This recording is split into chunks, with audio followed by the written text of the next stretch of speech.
Bayangkan suatu pagi kamu bangun, buka HP, dan semua hilang. WhatsApp nggak bisa dipakai, Instagram macet, YouTube lenyap, bahkan Facebook dan ke-10 ikut diblokir.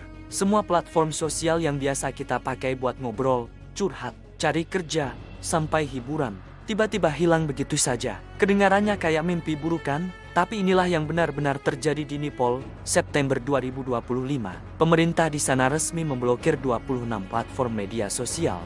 Alasannya, demi regulasi dan keamanan nasional. Tapi buat anak-anak muda, terutama Gen Z, ini bukan sekadar aturan internet. Ini adalah bentuk pembungkaman. Bayangin, generasi yang sejak kecil tumbuh dengan internet, yang suaranya selama ini mengalir lewat medsos, tiba-tiba dipaksa diam.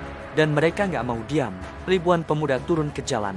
Mereka bukan aktivis politik profesional, bukan tokoh partai, tapi anak SMA, mahasiswa, pekerja muda. Mereka membawa poster sederhana, meneriakan satu hal, cukup sudah.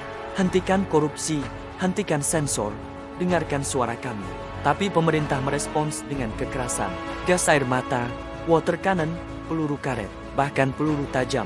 Hasilnya, sedikitnya 19 orang tewas, ratusan terluka. Inilah awal dari yang sekarang disebut sebagai gelombang protes Gen Z Nepal. Dan menariknya, gerakan ini bukan hanya tentang Nepal. Ada pelajaran besar yang bisa kita tarik tentang apa jadinya kalau korupsi dibiarkan, kalau suara anak muda dipandang sebelah mata, dan kalau ruang digital dipotong dengan alasan keamanan. Pertanyaan pentingnya sekarang, apakah hal seperti ini bisa terjadi di negara lain, termasuk Indonesia? Mari kita kupas bersama. Awal mula gelombang protes Gen Z di Nepal bisa ditarik ke 4 September 2025. Hari itu, pemerintah mengumumkan aturan baru. Semua platform media sosial wajib mendaftar ke kementerian. Yang tidak mendaftar, langsung diblokir. India Today, 8 September 2000. Akibatnya, 26 platform populer termasuk WhatsApp, Instagram, YouTube, Facebook, dan Twitter hilang dari akses publik. Alasannya, keamanan nasional dan regulasi digital. Tapi bagi anak muda Nepal, ini bukan sekadar aturan internet. Media sosial adalah ruang publik utama mereka. Tempat berpendapat, berkumpul, dan mengekspresikan diri. Kenapa reaksi mereka begitu keras? Karena langkah ini muncul di tengah 3 masalah lama. Korupsi. Nepal ada di peringkat 108 dari 180 negara di Indeks Persepsi Korupsi 2024 Transparency International. Skandal penyalahgunaan anggaran dan nepotisme politik jadi berita rutin. Ekonomi stagnan. Menurut World Bank 2024, lebih dari 20% pemuda belum punya pekerjaan tetap. Banyak yang terpaksa kerja ke luar negeri. Kesenjangan generasi. Gen Z Nepal tumbuh dengan internet dan globalisasi, tapi merasa dibatasi oleh elit politik yang dinilai kaku dan tidak mau berubah. Jadi ketika medsos mereka diblokir, anak muda merasa suaranya benar-benar dibungkam. Seorang mahasiswa bahkan berkata pada Al Jazeera, 9 September 2025 mereka bisa korup, mereka bisa bagi-bagi kursi. Tapi ketika mereka ambil suara kami di media sosial, itu sudah kelewatan. Kalimat sederhana, tapi mencerminkan rasa frustrasi yang mendalam. Tak butuh waktu lama, kemarahan ini berubah jadi aksi nyata. 8 September 2025, ribuan anak muda turun ke jalan. Dari protes damai, mereka menuntut 2 hal, buka kembali media sosial dan hentikan korupsi. Dan dari sinilah, babak baru sejarah Nepal dimulai. Setelah kebijakan pemblokiran media sosial diberlakukan, protes mulai bermunculan di ibu kota Kathmandu. Awalnya kecil, sekelompok mahasiswa, poster buatan tangan, orasi singkat di kampus. Tapi pada 8 September 2025, situasinya berubah besar. Ribuan anak muda, mayoritas Gen Z, memenuhi jalanan. Mereka datang bukan dengan senjata, tapi dengan spanduk, lagu protes, dan teriakan, kami butuh masa depan, bukan sensor. Sayangnya, aksi damai itu dengan cepat berubah panas. Polisi menembakkan gas air mata dan peluru karet. Massa yang marah melempar batu, membakar ban, dan bentrok pun pecah. Menurut laporan Human Rights Watch, 12 September 2025 dalam beberapa hari pertama bentrokan, sedikitnya 19 orang tewas dan ratusan lainnya luka-luka. Yang menarik, protes ini bukan digerakkan oleh partai politik besar. Ini murni gerakan akar rumput, anak SMA, mahasiswa, pekerja migran yang pulang kampung, bahkan ibu rumah tangga ikut turun. Salah satu pemuda yang diwawancarai BBC Nepal Service, 10 September 2025 berkata, kami lelah dengan janji kosong. Ini bukan hanya soal media sosial, ini tentang korupsi, pengangguran, dan masa depan kami. Pernyataan ini menunjukkan bahwa pemblokiran medsos hanyalah pemicu, sementara akar masalahnya jauh lebih dalam. Tekanan publik makin besar.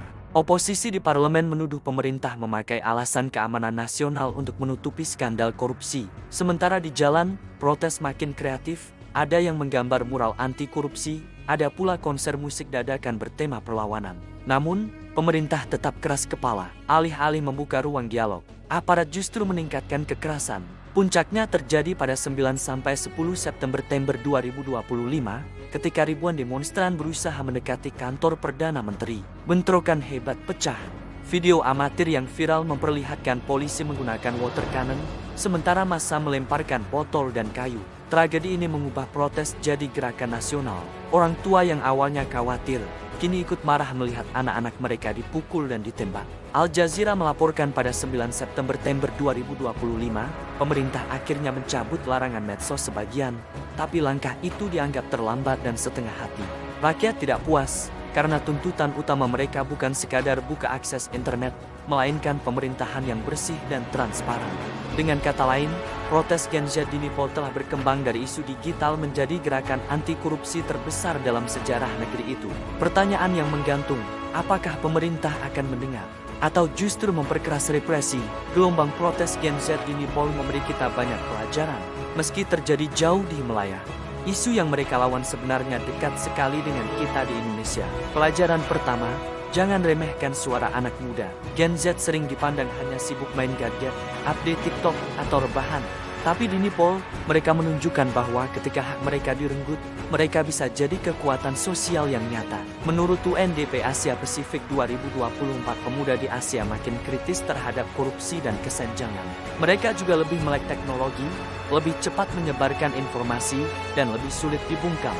Di Indonesia, kita punya lebih dari 52 juta pemilih Gen Z dalam pemilu ke-2024. Artinya, suara mereka bisa mengubah arah politik nasional. Pelajaran kedua, korupsi adalah api dalam sekam. Nepal terjerat dalam kasus suap, proyek gagal, dan nepotisme. Itu yang bikin masyarakat, terutama anak muda, frustrasi. Di Indonesia, kita juga sering dengar berita korupsi, dari bansos, proyek infrastruktur, sampai mafia tambang. Kalau masalah ini terus diabaikan, bukan mustahil ketidakpuasan juga bisa memicu protes besar. Laporan Transparency International 2024 menempatkan Indonesia di peringkat 115 dari 180 negara, bahkan lebih buruk dibanding Nepal. Ini alarm keras bahwa integritas pemerintahan harus dijaga. Pelajaran ketiga, ruang digital adalah ruang demokrasi baru. Buat Gen Z, media sosial bukan hanya hiburan. Itu adalah ruang diskusi politik, ruang kerja, bahkan ruang identitas. Ketika Nepal memblokir 26 platform, reaksi keras langsung muncul. Artinya, pembatasan kebebasan digital bisa berujung pada krisis sosial. Di Indonesia, isu serupa juga kadang muncul. Wacana membatasi TikTok Shop, sensor konten, sampai revisi Undang-Undang ITE. Semua langkah ini harus hati-hati. Jangan sampai dilihat publik sebagai upaya membungkam suara rakyat. Dan pelajaran terakhir, protes Nepal membuktikan perubahan bisa dimulai dari hal sederhana. Satu kebijakan tentang media sosial bisa jadi pemicu untuk melawan masalah yang lebih besar. Korupsi, ketidakadilan, dan kesenjangan. Pertanyaannya, apakah kita di Indonesia siap belajar dari sana? Atau kita akan menunggu sampai generasi muda di sini juga berkata, cukup sudah. Sejarah selalu berulang, hanya beda tempat dan wajah. Jadi, kisah Nepal bukan sekadar berita luar negeri. Ia adalah cermin agar kita sadar betapa pentingnya mendengar suara anak muda, menjaga ruang digital tetap bebas, dan memberantas korupsi sebelum semuanya terlambat. Terima kasih sudah nonton sampai akhir bersama saya di Merdeka Talks. Kalau kamu suka pembahasan ini, jangan lupa like, share, dan subscribe, supaya kita bisa terus bahas politik dengan cara yang kritis, tajam, tapi tetap santai. Tulis pendapatmu di kolom komentar. Apakah menurut kamu protes Gen Z di Nepal bisa jadi cermin atau peringatan untuk Indonesia? Sampai ketemu di episode berikutnya. Ingat, suara merdeka dimulai dari kita sendiri. Sekian dari kami Merdeka Talks pamit. Salam merdeka.